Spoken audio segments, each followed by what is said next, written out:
सिद्ध कीजिए 6 plus root 2 एक अपरिमेय संख्या है। इस सवाल का अपरिमेय संख्या की दो नियम बनता है। दोनों नियम में थोड़ा चेंजिंग होता है, उसको ध्यान समझें। देखिए हम बता दे रहे हैं कौन कौन से नियम कैसे चलेगा। देखिए उसके बाद देखिए, अगर आपके इसको अगर करने के अंदर कोई सवाल रहेगा तो उसको अपरिमेय माना जाता है। तो अपरिमेय लिखा है, जैसे मान लो 3 लिखा है, और या मान लेते हैं अंडर रूट 5 लिखा है, या अंडर रूट के अंदर 7 लिखा है, या अंडर रूट के अंदर 6 लिखा है। तो इस सवाल का नियम अलग होता है। ये सब अलग सवाल हैं। ऐसे पूछ सकता है, सिद्ध कीजिए अंडर रूट 3 एक अपरिमेय संख्या है, यहाँ पे लिख देगा 3। तो अगर ये सवाल जो थी इसका नियम अलग होता है, और ये जो सवाल है इसका नियम अलग होता है। इसमें कितनी टाइप्स ऑफ बन सकती है देखिए। तो एक सवाल तो होगा कि जिसे ये ही दिया है, और दे सकता है 6 रूट 2 दे सकता है, यहाँ गुणा लगा देंगे दिया गया, और दे सकता है कि 7 प्लस 2 रूट 3, इसको दे सकता है। यानी इसका मतलब ये हो रहा है कि करणी के साथ कोई ना कोई अंक दिया रहेगा। जो ये परिमेय के अंतर, ये परिमेय सवाल होती है, ये परिमेय संख्या होती है, और ये अपरिमेय। अपरिमेय के साथ अगर परिमेय देगा तो जो नियम बताने चाह रहे हैं उसका होगा, और ये जो दिया है इसका नियम अलग होता है। तो हम ये वाले अभी नियम बताएंगे, इसको ये आपको समझ में आ जाएगा, तो इसको आपको बाद में कर दिया। पहले लिखना है माना। क्या लिखोगे? माना इसके विपरीत। क्या मानोगे? विपरीत। माना इसके विपरीत। इसके मतलब अपरिमेय के विपरीत क्या होता है? परिमेय। माना इसके विपरीत 6 प्लस रूट 2 एक परिमेय संख्या है। ये हो गया, यह हो गया। इसी के जस्ट उसका लिख देना। देखो इसमें परिमेय पूछा था, इसमें माना इसके विपरीत 6 प्लस रूट 2 एक परिमेय संख्या है। फिर इसके बाद जस्ट दूसरी लाइन, पहली लाइन आप याद कर लीजिएगा, दिमाग लिए। माना इसके विपरीत 6 प्लस रूट 2 एक परिमेय संख्या, एकदम सेम वैसे है। अब इसके बाद इसमें एक चीज़ अलग से मानना पड़ेगा, जहाँ लिखना पड़ेगा। क्या लिखना पड़ेगा? जहाँ। जहाँ लिख देना, और यहाँ लिख देना ए और बी। ये अपने से लिखना पड़ेगा, मिलेगा नहीं।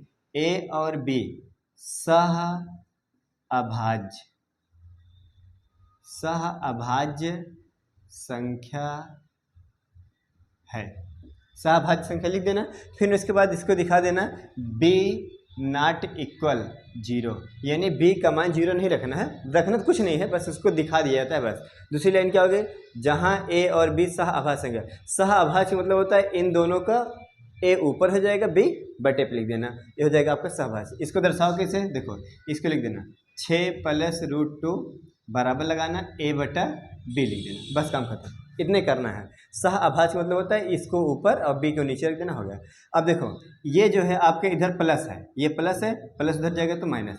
इसमें देखो ये सवाल करने के लिए इसमें एक नियम याद रखना बस, कि हमको काम का करना है, आगे करड़ी वाली बचा लेना, बाकी सब चीज़ें उधर भेज देना बस। देखो करड़ी वाली देखो, अंडर रूट 2 बचा लो, बराबर लगाओ, a बटे b लिख दो, ये उधर जाएगा तो -6 हो जाएगा। इसके बटे कुछ है तो इसके बटे मान लेना। अब देखो रूट 2 उतार लेना, बराबर लगाना, a से a हो जाएगा, माइनस इससे गुणा करेंगे तो 6b हो जाएगा, अब बटे b करना b हो जाएगा। इतना हो गया। अब देखो करणी अपना बच गया ना, बस करणी जब बच जाए तो उसके बाद आगे लिखना स्टार्ट। अब इसके बाद यहाँ पे लगाओगे आप चूंकि। क्या लगाओगे? चूंकि लगाना। चूंकि के बाद लिखना क्या है? यही लिखना है, जो ये a और b है, ए और बी कहलाता है कोई अच्छा नहीं, ABCD में तो केवल ए और बी एकल है। देखो तो लिखना क्या है? चूंकि ए और बी एक पूर्णांक है। क्या है? पूर्णांक। ए और बी एक पूर्णांक है। जो सवाल पूर्णांक होती है उसे हम परिमेय संख्या बोलते हैं। अगर हम इसको a और b, ये चीज़ है, a और b अगर पूर्णांक है तो ये पूरी जो चीज़ें हैं जो लिखा हुआ है ये पूरी परिमेय संख्या होगी। अतः लगा देना। क्या? अतः हम इसको अगर पूर्णांक कह सकते हैं तो इसको हम परिमेय संख्या कह सकते हैं। यानी a - 6b बटे b एक परिमेय संख्या है। परिमेय संख्या हो गई।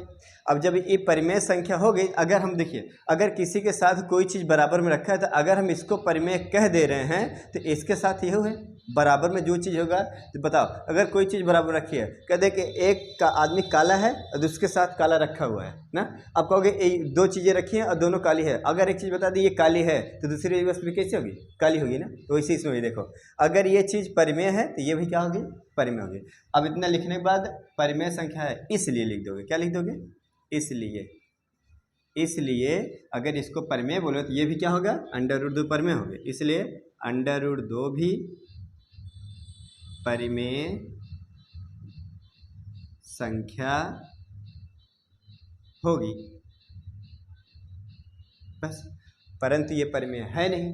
अब परिमेय है नहीं तो अब बताओ इसको हम परिमेय कह भी दे रहे हैं तो ये हमारा गलती की वजह से हो जा रहा है ना। तो इसको हम लिखेंगे परंतु, क्या लिखोगे, परंतु इस तथ्य, यानी हम इसको गलती कह दिए ना, परिमेय इसको गलत रूप से कह दिए इसीलिए लिखना पड़ेगा। परंतु इस तथ्य, क्या लिखोगे, इस तथ्य का विरोधाभास, क्या लिखोगे, विरोधाभास होता है। अगली लाइन हो गई, इस तथ्य का विरोधाभास होता है, यानी प्राप्त होता है, ऐसे लिख देना। परंतु इस तथ्य का विरोधाभास प्राप्त होता है कि, अब क्या लिखोगे, कि ये जो लिखा है √2, इसको हम क्या बोल देते, परिमेय बोले थे, है क्या। परंतु इस तथ्य का विरोधाभास प्राप्त होता है कि √2 परिमेय नहीं है, अपरिमेय है। होता है कि √2 एक अपरिमेय संख्या है। क्या है, अपरिमेय संख्या है। इतना हो गया, अपरिमेय संख्या है। अगर ये अपरिमेय संख्या हो गई तो इसके साथ तो पूरी सवाल ये थी, तो अब इसको बस एक लाइन और लिख दो, काम खत्म हो जाएगा। इसको यानी इसके साथ पूरी सवाल ये थे तो इसको पूरी लिख दो। इस प्रकार क्या लिख दोगे, इस प्रकार जो लिखा है पूरी सवाल लिख दो। 6 + √2 एक अपरिमेय संख्या है। हो गई आपकी सवाल हल, प्रूव हो गया, खत्म। एक बार इसको आप देखिए, दोबारा फिर से एक बार पढ़ लेना, आराम से आपको याद हो जाएगा। क्या करना है, देखो ध्यान सुनते रहना। माना इसके विपरीत 6 + √2 परिमेय हो गई। फिर एक याद रखना, ए और बी सहाभाज्य संख्या है, B0 = 0। सहाभाज्य मतलब इस सवाल उतार के इसको बटे लिख देना। अब फिर इसके बाद इसको उधर ले जाके तिरछे गुणा कर देना, आपके नीचे वाला नीचे हो जाएगा, ये भी हो गया।